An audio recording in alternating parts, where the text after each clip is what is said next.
Hi, and welcome back to Hot Off the Press, show about new releases and the authors that bring them to you. I'm your host, Jim Nettles, and tonight, let's go around the room and see who else is here.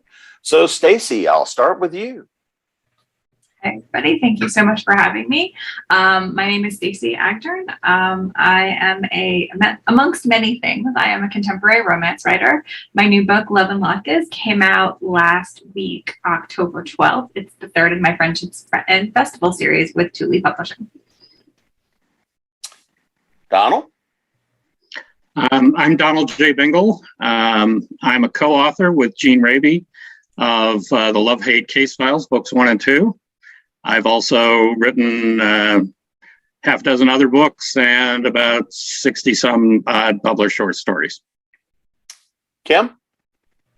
Hi there. Glad to be here. I'm Kim Fielding. I write gay romance, horror, fantasy, sci-fi, a little bit of everything. And my newest book comes out in 2 days. I think it's my 33rd novel, and it's called Camouflaged. Tawdra? Hi, I'm Tawdra Kandle, and I write contemporary romance under this name. I write paranormal romance under Tawdra Kandle and erotic romance under Tessa Kent. And it's 9-something at night. If I can remember all those things, I feel like I'm doing okay. And Aaron? Hi, I'm Aaron Rosenberg. I am a novelist, children's book author, and game designer.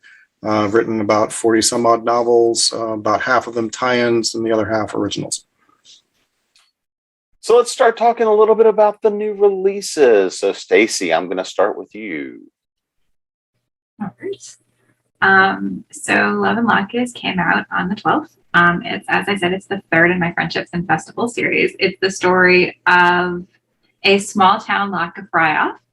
Our heroine, Batya Averman, has been hiding from her hometown for the last, let's say, 10 years or so. She decides that what she would like to do is she would like to do the website for this Lacquer fry-off, only she discovers that in fact it is in Rivertown, which is the hometown she fled all those years ago. And the guy that she had a crush on when she was in high school, Abe Newman, is a tax accountant by day, has his own pop-up kosher barbecue business on the weekends. He would like nothing more than to open his own kosher deli, and he is convinced by his friends to join the Lacquer fry-off in hopes that the money he gets from winning will help him head towards his dream of opening a kosher deli in the small town that they all live in.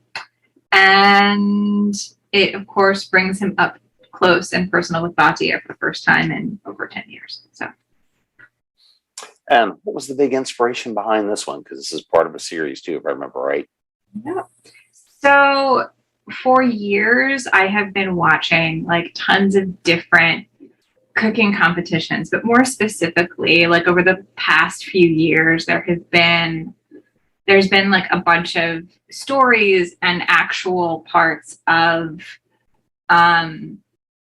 Christmas cookie competitions and other Christmas related competitions. And I was like, what if the holiday, again, as you know, I started with the first book in the series, what if the holiday being celebrated in the culinary style was Hanukkah? And that's how it all started. Like, how do I write a book around a Hanukkah cooking competition? Thanks for showing up and making me hungry. My pleasure. What about you, Donald?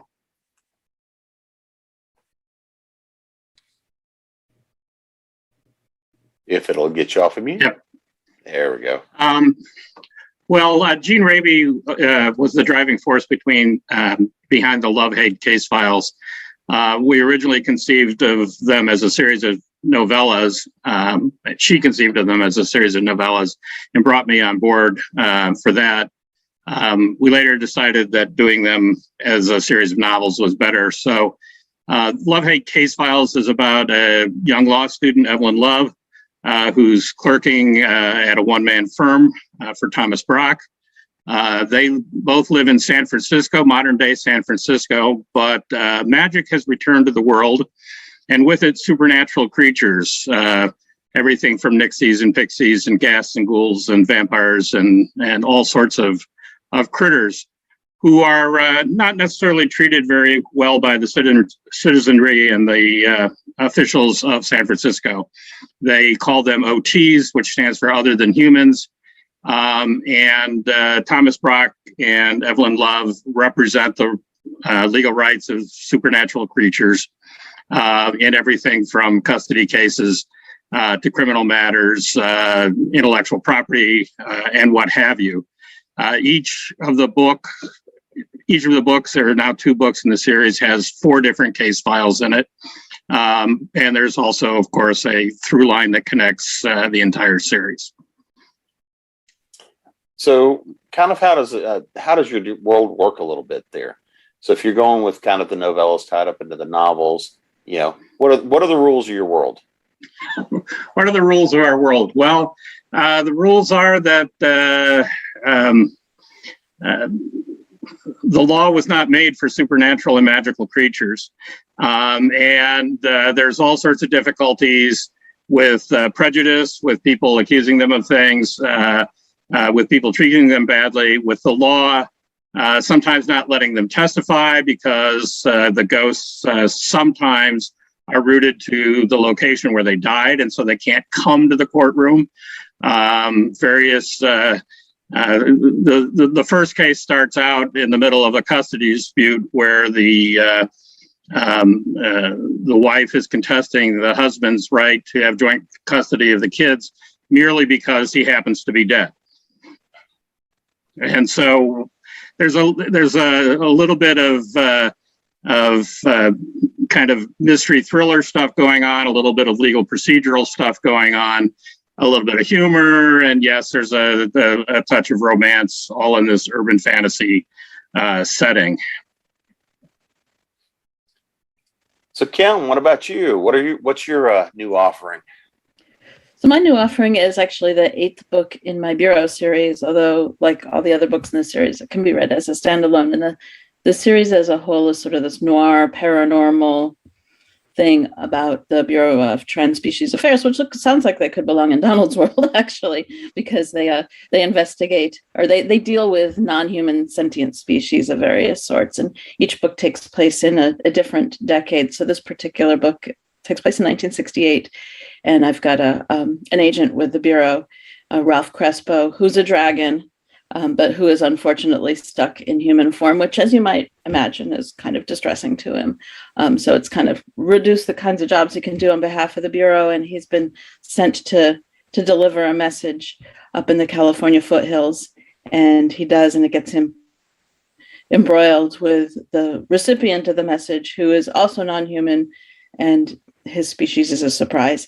And there's a murder plot and romance and suspense.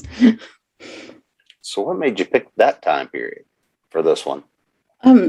I hadn't done the 60s yet. I think I've done almost every decade. It's book 8, so I think I've done a lot of the decades. The Bureau officially started into being, I think I said in the early 1900s, so the first decade or two. So I'm running out of decades.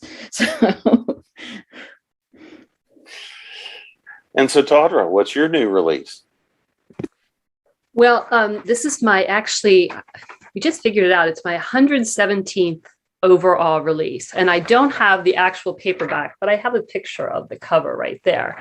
And this is Tinsel and Tatas, and it's a collection with 17 other romance authors. We put together this book to bed Young Survival Coalition, which is an organization that supports young breast cancer fighters. It's 18 romantic comedies. It is a USA Today bestseller. I'm happy to say we worked really hard for that so that we could, do that for this. This is the second year this group of authors has done a collection like this. Last year we did Jingle Balls, which was fighting testicular cancer. So this year they're all short stories. They have to be under 15,000 words. And this year, they all had to be surrounding some kind of competition that was raising money to fight breast cancer. My story is called Tits the Season. And it was, the title was suggested by my oldest daughter, who we have decided is our family title person. And it's a brother's best friend, secret crush, second chance, small town romance. So who else is in the anthology in the collection this year? Because I'm just trying. I'm still on the title. You're still on the title. Serena Bell, Kilby Blades, Cameron Clare, Dylan Crush, Hope Ellis, Melanie Johnson, Stina Lindenblatt, Elizabeth Links, Claire Marty, M.K. Meredith, Susan Nix, Tracy Peterson, Marika Ray, Piper Rain, Arel Rivers, Brenda St. John Brown, and Sylvie Stewart. And it's fun. These books are a lot of fun. We enjoy them. It's actually probably one of the best group projects I've ever been part of. The stories are great. And in this particular one, 2 of our authors actually are breast cancer survivors. So it really is a cause near and dear to our hearts. And my story is connected to my longest running series, which is called Love in a Small Town. What's the easiest way for people to get their copies? Because they're going to have one, right? Oh my goodness, yes. You can get it at all the vendors. It's at Amazon, Apple, Barnes & Noble, Kobo, Google. I think that's everything. And paperback too. The paperback is pretty thick, so be warned. But it's only available through the end of this month. These are limited time release books, so it's only available. And I think it's still 99 cents today on most vendors, but it will be going at midnight. It will be going up to $2.99. So grab it now. Grab the Tatas now. And Aaron. That's really awesome, Tawdra. So I had 2 releases last week. The first of them, is it possible to share screens or no? Absolutely. Should let you. So the first one is called, so I have a series called Time of the Phoenix, which is a dark fantasy, historical fantasy thriller series about the Phoenix, which is humanity's avatar of creativity and imagination. And it has taken up residence in Christopher Marlowe. Yes, that Christopher Marlowe. So the first book, For This Is Hell, is set in Elizabethan England. And since then, it has moved forward in time. This is the 4th and final book, Cross the Road, which, as you might be able to guess from the cover, takes place in the 1930s in the Mississippi Delta and involves the Delta Blues. And then my second release was actually to collect the entire Time of the Phoenix series, which has only been in EPUB at this point, as a single book called Time of the Phoenix, which is now available both on Kindle and actually in paperback. So let's dive into, pick one. What brought you to go ahead and collect Time of the Phoenix now? All right, I can't even talk anymore today. Well, I'd always sort of meant to, each of the books, they're anywhere from 20 to 30,000 words, roughly, the 4 stories.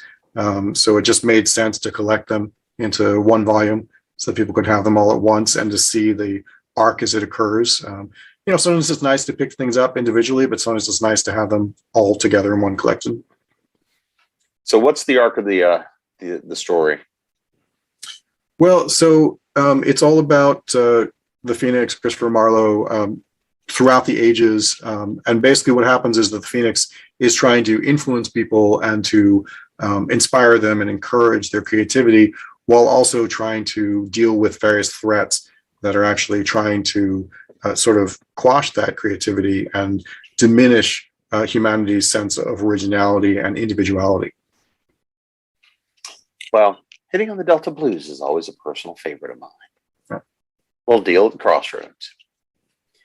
So I kind of want to throw this out to everybody. We'll work our way around. So when you're working on this story, let's talk a little bit more about what brought you into the overarching, the storylines, a little bit more about the inspiration. What was the big thing that you you really had fun playing with the story. So Donald, I'll start with you this time.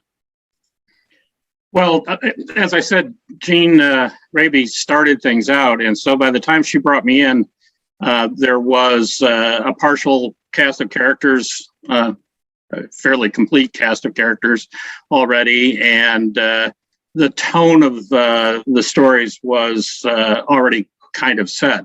I'm a retired lawyer, so one of the functions I provided was to give some legal advice for some of the legal stuff that's going on, even though I was not a courtroom lawyer. That stuff sticks with you from law school in unbelievable ways. So that was handy. And, we got to play with monsters and do some social commentary about how various of these other than humans were treated and what difficulties they faced and what parallels that has in society in both big and fairly small ways. So that was interesting. And then, I did the same kind of thing in the novella, the cases that I was primarily responsible for, in taking interesting things that I had come across either in current events or in the course of my practice and being able to twist them into a situation that made for an interesting plot. And so one of the things I always like to do when I'm writing a thriller, thrillers are what most of my books are, is throw in some tidbits of information that I've run across that people might not otherwise run across, and deal with those things in the context of where I'm at. I used to do a lot of writing for role-playing game tournaments and things like that. So I'm used to playing in other people's worlds, and Jean started out with a great world, and I hope I've added to it.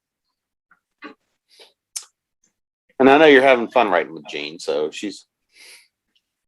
Jean is the best friend any writer can ever have. She's very supportive. She's actually too nice, and always willing to chip in to help organizations and people, not all of whom always appreciate her for what she's done. So Kim, what about you? For me, there were a few things. For one, I'm a really big fan of noir stories, noir movies. I like the whole, the theme, the mood, the characters. Noir heroes are my favorites. So that's been something that inspired the entire series. This particular book, though, was particularly inspired by the location. I think a lot about locations for a lot of my books, and this one is in the California foothills, and which is not far from where I live, and it's one of my favorite places. I think it's a location that has an interesting history. It's gold rush country. It has a lot of interesting people who live there in these quirky towns with great names. The story takes place right near the border of two real counties, Tuolumne County and Calaveras County, and it takes place off of a road called Coyote Hole Road. So, even the names are fun to think about. And I spend a fair amount of time up that way, so I have a very visual sense of what the world is. One of the characters has basically sort of a ranch up that way, and he has a mine with a cave in it, and there's some real caves up that way too. And so that was fun for me, just imagining the physical aspects of the story. Tawdra? What the question was what? So kind of digging a little bit deeper into it. What were some of the influences you looked at? What are some of the things that you were thinking about? I mean, obviously trying to get stuff packed into a collection is a little bit different as a short story than trying to crank out a full novel. It is. It's actually can be, a little bit more challenging if you've got a whole, I think mine is like 14,998 words. So it can be a challenge to try to get new characters if you're going with new characters, which I did. Some of our stories I know were kind of like add-ons to existing books. It's kind of like, where is our couple now, which is a cool idea. I love that. Mine was inspired by the fact that this year I am releasing a book per month, a short book per month, depending on the holiday. So I started, with January, with New Year's, and have gone all the way on through. So thinking about how I wanted to have the Christmas offering, shape this, I came up with the idea for this young woman who lives, she owns a lingerie store in this small town in Georgia, which, isn't quite scandalous, but it's just this side of okay. And she has two best friends, and they call themselves the Bosom Buddies because they met at a volunteer rally for this breast cancer support group when they were in college. And then what I did as a side of that is I'm writing a serial in my newsletter that is about the other two friends. So then this fed right into the short story. And it was fun to pull in a lot of things that I like about writing the short story, this small town. Her love interest is a country music star, because the joke about this town is that they put out a unfair number of musicians. It's a small town, but they've sent a lot of people to Nashville. So, it was cool to see where she had been 10 years ago, because that's when she had her night with this one guy, and then where they are now and how they've grown in that time, and have to convey that in a not heavy way, in amongst all of the competition that had to be included in the story. So it was a lot of fun, and it let me visit some of the places that I love in this small town that I've been writing about for quite some time. It's just, it's light, it's fun, but it's doing something good for a good cause. So. What about you, Aaron? So the fun for me, particularly with Time of the Phoenix, is that because each story takes place not only in a different time period, but actually each of the four stories involves a different creative literary media. So the first story obviously is dealing with playwriting in Shakespearean London.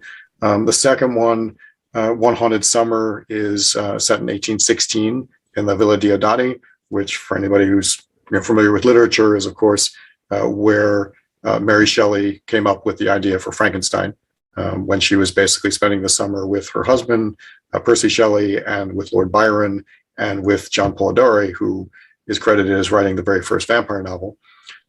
So I went from playwriting to fiction, and then the third book, which is called Death in Silence, takes place in Hollywood in the 1920s. So it's dealing with the silent movie era. And then, of course, the last one, the most recent one, Across the Road, is in the 1930s and is dealing with music writing, particularly the blues. So, figuring out those points in history, and how to sort of speak to them, and how to bring in recognizable figures from those, not only those eras, but those particular genres and industries, and working those into this, fantasy sort of almost thriller aspect. Was a lot of fun to figure out. It really, sort of energized me to write these. So, and again, you're hitting on the Delta Blues, which is always a fun thing. Were you doing a lot of music research for this one as well? Oh yeah, it's down the research rabbit hole for all of them. So yeah, I sort of immersed myself in, learning more about the blues, and, about the various blues musicians, and, obviously Robert Johnson was the focal point for it, but you have to touch on some of the other greats as well. What about you, Stacy, with the new release? So the whole book started with the concept of the Lac de Braya. But the thing is, you can't tell a story about no matter what. You can't tell a story with a competition alone. There has to be something else. So, it's a small town series. There are events in each book, but it's a small town series. And so for this one, I wanted to explore what it was like going back home. What's that kind of relationship with our hometowns, when we have baggage, when we have that kind of baggage of like an embarrassing incident all so many years ago, like, and that's the baggage you carry with you. How does that affect the way you see your hometown? How does that affect your relationships with people in that town? And what happens when you bring that baggage back? And the particular set of baggage, of course, in question was the idea of what I like to call the zombie crush, which is this, not necessarily as actually supernatural as the things that Donald and Kim are both writing about, but sort of more closer to problems that you're dealing with, Tawdra, in your series, where she had a crush on, our heroine had a crush on our hero when they were in high school. It did not end well. It was not reciprocated. And the non-reciprocation happened at a very public incident at a high school graduation party. That is the baggage our heroine carries with her when she comes back home, comes back to her hometown after, 10 or so years, like, and how that affects things. Like, I think about, I think it was Can't Hardly Wait, where movies like that sort of created this idea that like high school graduation party is truth. And so what happens when it isn't? What happens when that sort of conversation goes badly and you have to deal with the consequences for the rest of, the consequences. And it was just a lot of fun sort of having those kind of investigations, as well as looking into kosher barbecue and how barbecue works in general. I was very, very lucky that I was visiting very close friends who have a pellet smoker grill.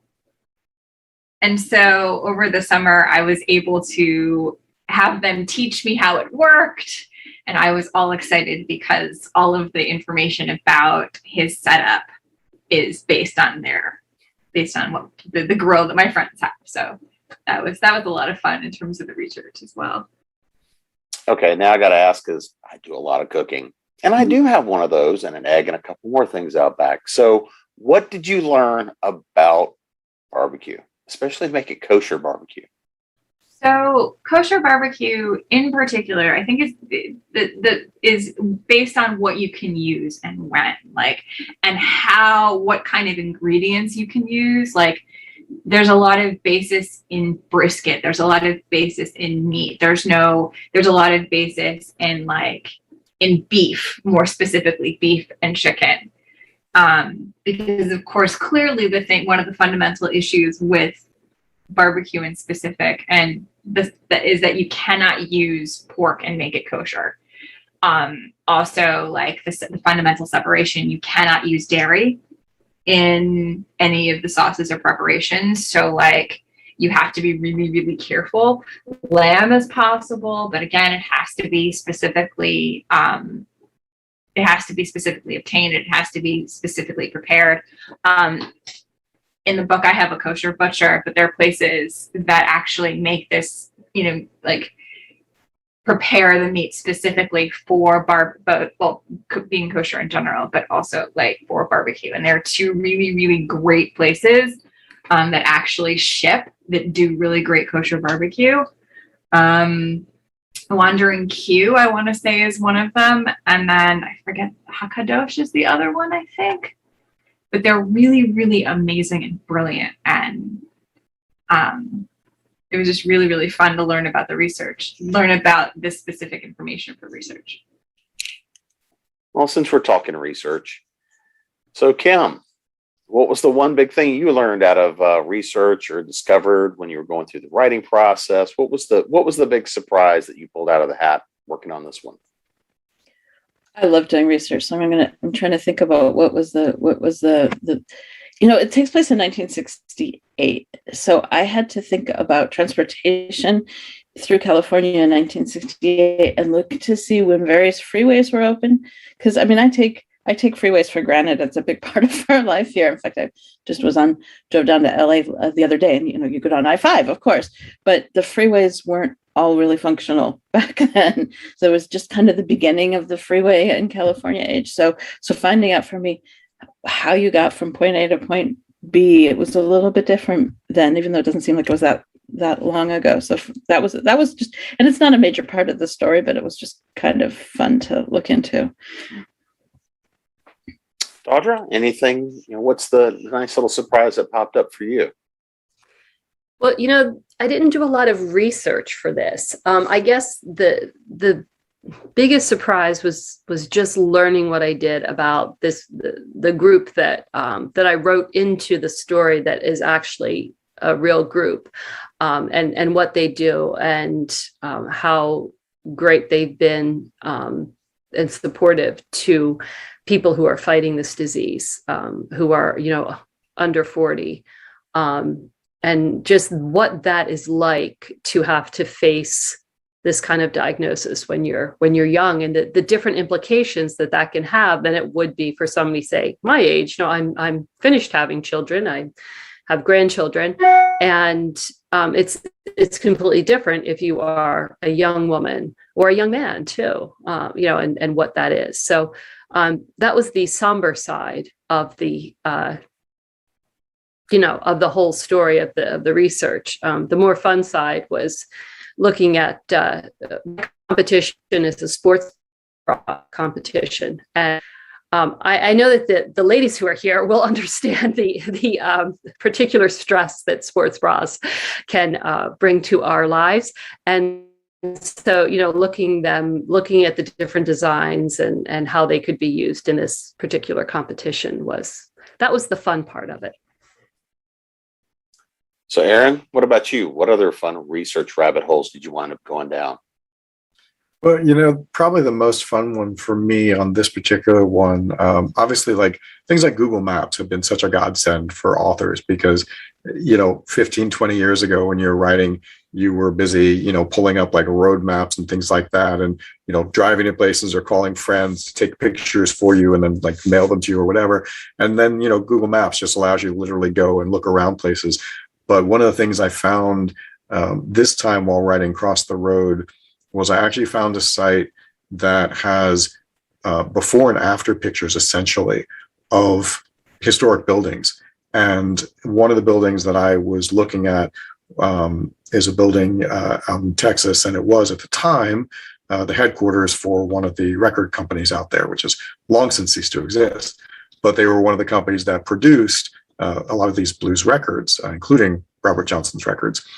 And they actually have on the site, you can look at what it looks like now and then do sort of like a split screen that sort of slides across it to show you what it looked like in the 1920s, which was amazing. So to be able to see these, which are obviously pulled from like old photographs and things, but to actually get a sense of where it is in its space and what the space is around it and the buildings around it and, the heights of it and what kind of facade it had and everything else. And to be able to see it the way it was in the time of the story I'm writing was really pretty incredible. What about you, Donald? Research wise. Well, I agree with Aaron that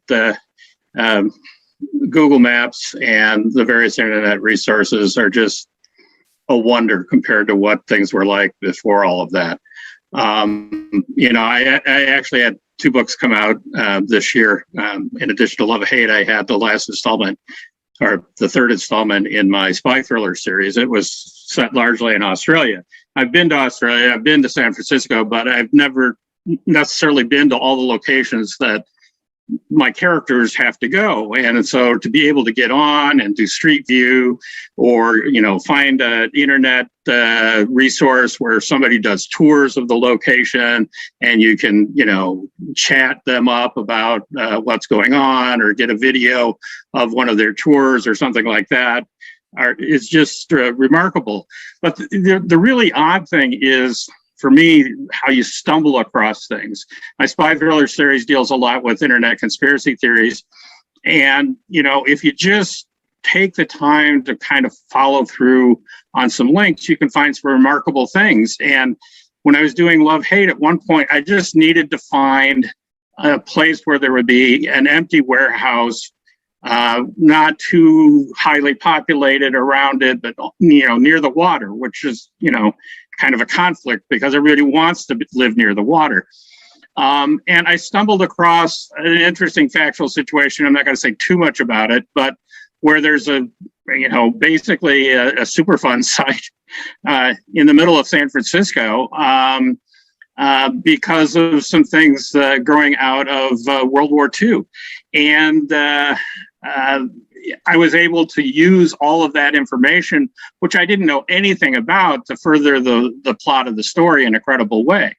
And that just comes from being able to, to go down those rabbit holes when you're doing research and find out about things. And that's been true for a number of books. I've started out thinking, oh, this is what this is what it's about. But to get from point A to point B, I don't always have that figured out beforehand. I'm not a big outliner.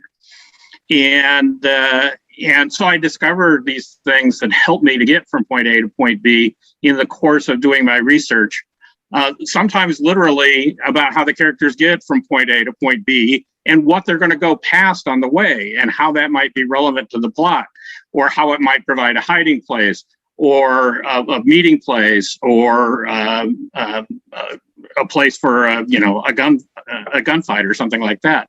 And the internet just makes that all wonderful.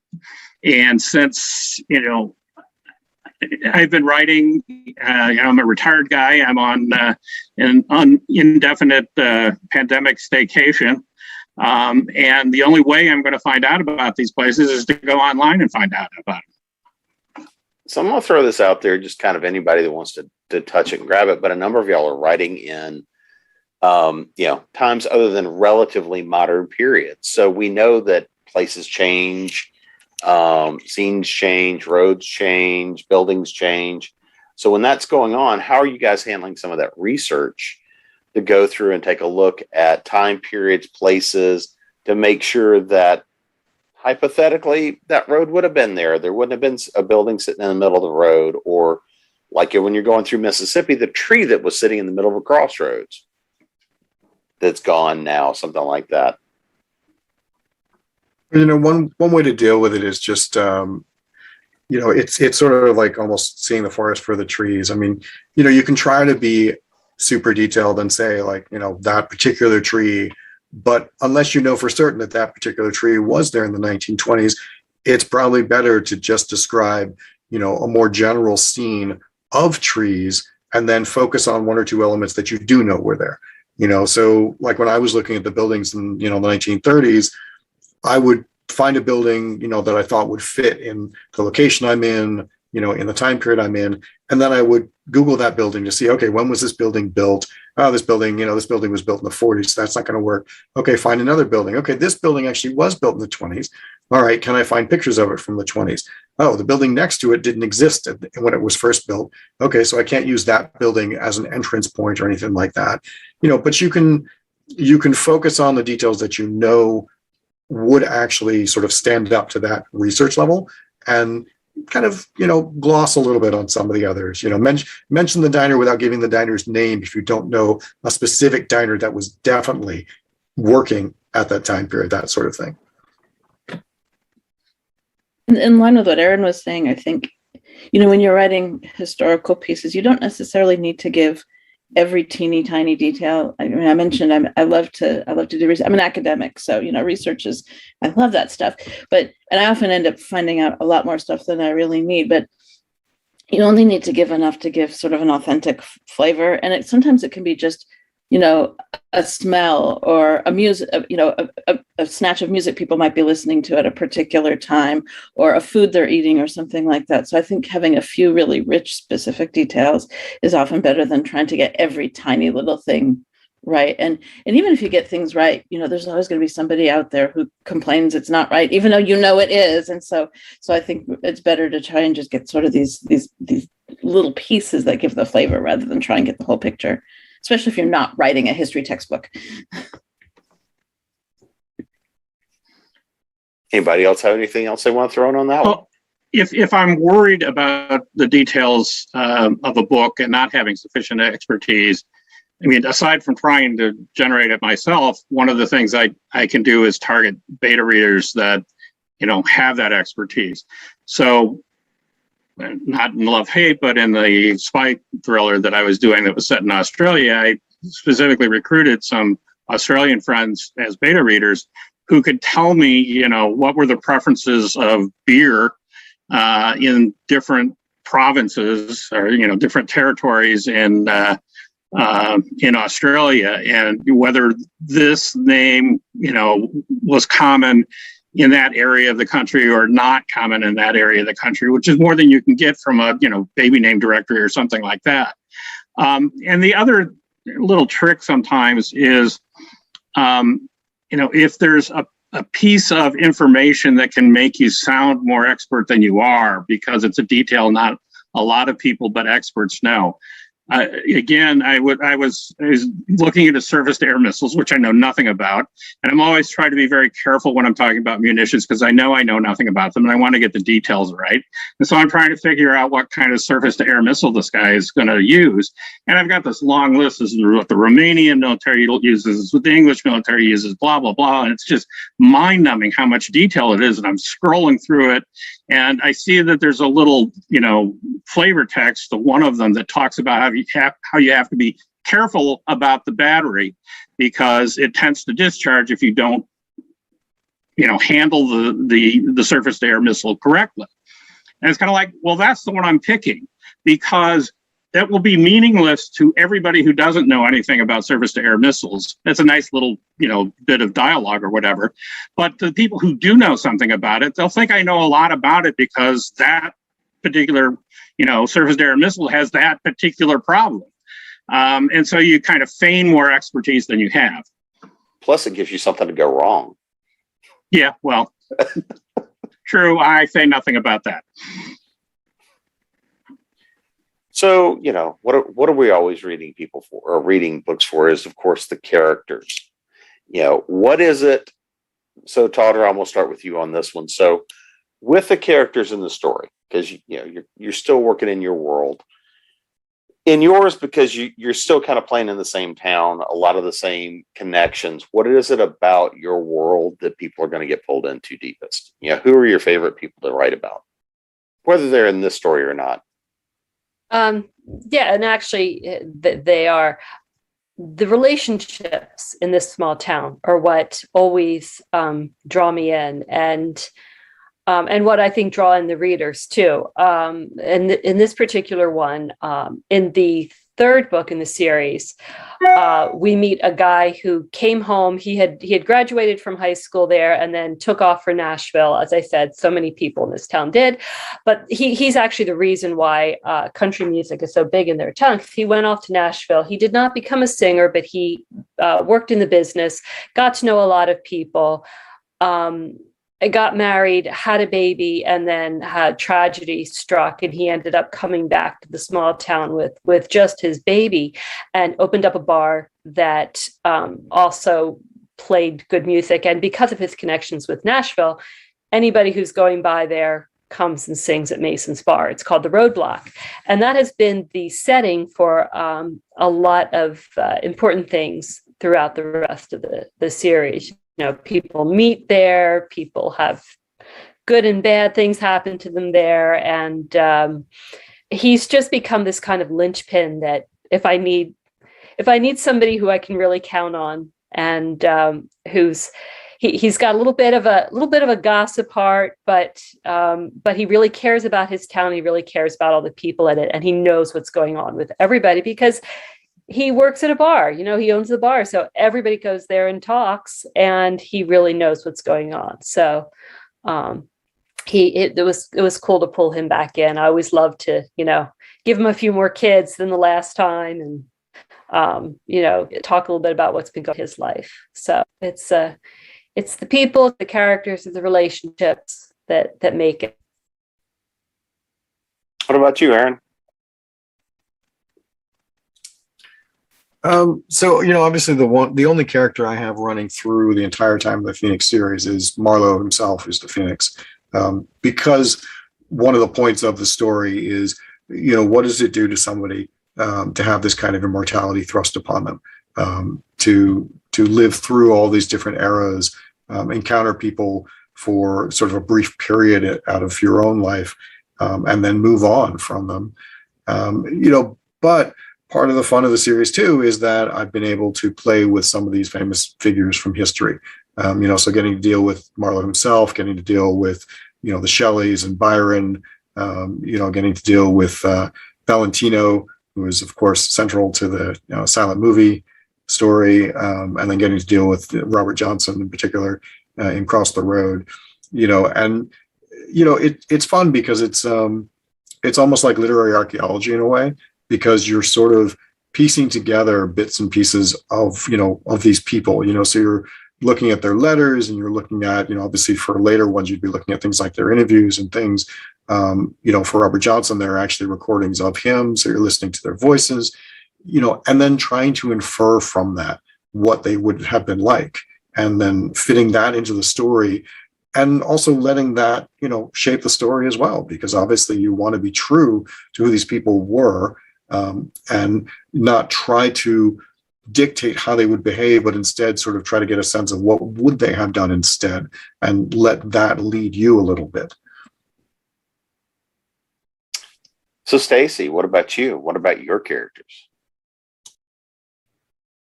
So this is a small town series. So my answer is going to be closer to what Tawdra said in a lot of ways. First of all, the heroine of book 3 was actually a secondary character in the other 2 books. She rounds out the trilogy of friends that you meet for the first time in Miracles and Menorahs.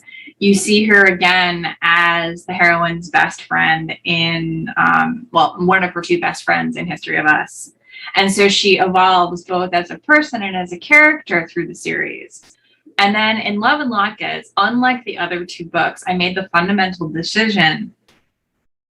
Unlike the other 2 books, I did not really have very much of an older generation figure to sort of help the characters, because what I decided was that what was more important for me was to put the characters from Miracles and Menorahs and History of Us in as sort of guiding figures. So like there were parents and there were grandparents in Miracles, Isaac's grandmother in Miracles, and Anna's grandmother in History, and Jacob's mother in History as well. But in Love and Lacquers, you don't see any parents, any grandparents. As a result, I had Sarah and Isaac from Miracles and Menorahs, and I had Jacob and Anna from History of Us come in and take those parts and help Batia and Abe on their way to their happy ending, to sort of cement the friendships and the relationships that you started in book 1 and take them all to book 3. And one of my favorite sequences in Love and Lacquers is a lovely conversation between Anna, who is the heroine of History of Us, and Batia, who is the heroine of Love and Lacquers. And they're sitting at the diner at Hollowville, the same diner that we meet for the first time in Miracles and Menorahs, where that book takes place. And Anna says to her, "I'm not marrying my childhood sweetheart. I'm marrying the guy my childhood sweetheart has become. Because we've both grown up. We've both taken steps. We're not the same people we were when we first met." And it was such a relief to be able to use Anna to make that point and sort of tell Batia, neither you nor your crush from high school are the same people you were then. If anything is going to happen between the 2 of you now, you have to see him as he is now. So it was a really, as I said, it was a really, really great, and I was very, very lucky that I was able to pull this character in from a second chance romance into this book to sort of talk some sense into my heroine. So. Always nice to remember. People change. Characters should too. What about you, Donald?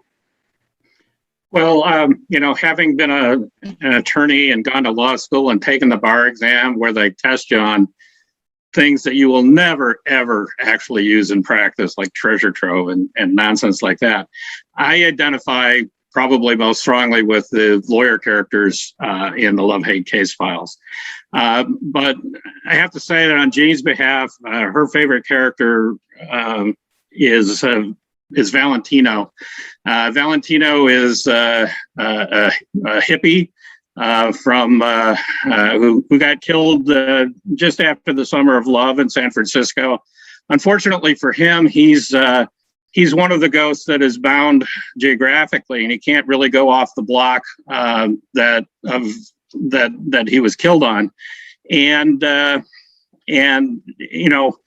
one of the things, if you write very many stories about ghosts, and I've written some short stories also that deal with ghosts, and I think Aaron touched on this too with Immortals, is that ghosts are ultimately going to quickly become very lonely people, very lonely entities, because everyone they know dies, and new people can't necessarily be contacted. Now in Love-Hate, ghosts can talk to the living, but the living don't necessarily want anything to do with them. And Valentino's big issue, he's a hippie, and he was big into drugs and sex, and ghosts in our world can't touch, and they can't taste, they can't smell, they can't eat. There's not only no reason for them to, they can't, because they can't pick up things. And Valentino spends his life basically trying to stay high. And the only way he can do that is by copying the buzz off of people around him that are high. And so they're drunk or they're on some drugs or whatever. And that's his mission in his life, is to stay as high as possible, because as he puts it at one point, it's kind of like, I've gone a lifetime without sex. I'm not going to spend eternity without drugs. And so that causes certain amounts of problems with how he deals with people on the block, and how he deals with Thomas Brock. And he's just a fun character, but he's also in many ways kind of a sad character because of that. Yeah, I feel the need to crack a joke here about the spirit of the 60s, but I won't. So what about you, Kim? So my characters are dealing with some conflicts that I think at least I identify with, maybe other people do too. They're both main characters are in a situation where they're kind of questioning like who they are. One of them, he's a dragon who can't really dragon anymore. So, what's he going to do with the rest of his life? I guess it's kind of a midlife crisis type of thing. And the other one has been put in a leadership position that he doesn't really want. And so they're both in that. And I think that's something I think a lot of people can identify with, is trying to decide what their future is, how they fit with that future. And also both characters are dealing with sort of a larger identity issue, because they're both from minority communities. And how do you, if you are not sort of mainstream, if you're not a member of the majority, how much do you maintain your cultural identity while also kind of fitting in with the larger group? So it's a bigger issue with the character who's not a dragon. But if your ways seem kind of old-fashioned, or they kind of conflict with what other people are doing, how much can you bend without losing your essential identity as a member of that group? So I think those are things people can identify with, regardless of whether they are dragons, and I think they're kind of universal human truths, maybe, or inhuman, non-human, trans species truths. And Tawdra? As far as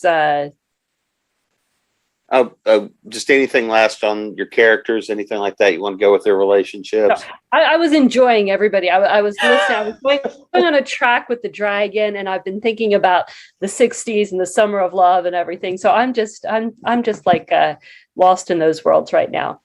No, I'm just it's been a joy to write these stories in this series, and I'm super excited to use this as the jumping off point for the section of books and some new characters who are coming into town. So I'm very excited about that. Well, I want to appreciate everybody for coming and hanging out this evening, talking about all the new toys, the new books coming out the door. But before we get out of here, I'm going to let everybody remind them where they can come and find you, find the new releases, and make sure everybody's loading up their to-be-read pile. So we're going to work backwards this time. So, Aaron, I'm going to start with you. See, I'm used to being first, too, because, double A is my name. So my website is griffinrose, GRYPHONROSE.com. You can find most of my books at Crazy 8 Press. They're all available on Amazon as well, so you can find my author page there, and you can find me on Twitter at griffinrose. Tawdra? TawdraKandle.com. I'm on Facebook, Twitter, Instagram, and TikTok to my chagrin. And if you Google my first name, you'll find me somewhere. Kim? I'm Kay Fielding Writes pretty much everywhere. So my website is kfieldingwrites.com. I'm on Instagram, Twitter, Facebook, and the new book Camouflaged is on Amazon. It's a KU book, so it's exclusive to Amazon at the moment. Donald?